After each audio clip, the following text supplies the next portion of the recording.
Hello, good morning. नवीन energy घेऊन आलेल्या दिवसाच्या खूप खूप शुभेच्छा.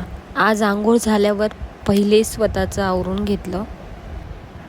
मग लगेच ब्लँकेटची घडी घालून रूम पण क्लीन करून घेतली. आज सॅटरडे होता, मग राजविकाला स्कूलला सुट्टी होती. मग रोजच्यापेक्षा सगळी कामे हळूहळू चालू होती. आज तुळशीला पाणी घालून तुळशीची पण पूजा करून घेतली. आज ऊन पडलं होतं तर खूप फ्रेश वाटत होतं. नंतर माझ्यासाठी चहा बनवून घेतला आणि लगेच स्वयंपाकाला लागले. राजविका अजून झोपलेलीच होती. तोपर्यंत पटापट सगळा स्वयंपाक करून घेतला. आज कांद्याची पात आणि कारल्याची भाजी करणार होते मी. नंतर राजविका झोपेतून उठली. तिच्यासाठी पण नाश्ता बनवला. तिच्यासाठी शेवयांची मॅगी बनवली. नाश्ता केल्यानंतर ती ताई आणि पप्पांसोबत कोपरगावला गेली. त्यानंतर अहोंकडून झाडांच्या फांद्या कट करून घेतल्या, कारण दुपारी मला सगळा झाडांमधला कचरा साफ करायचा होता.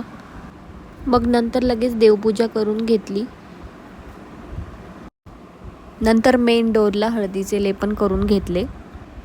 तर असे होते माझे आजचे मॉर्निंग रुटीन.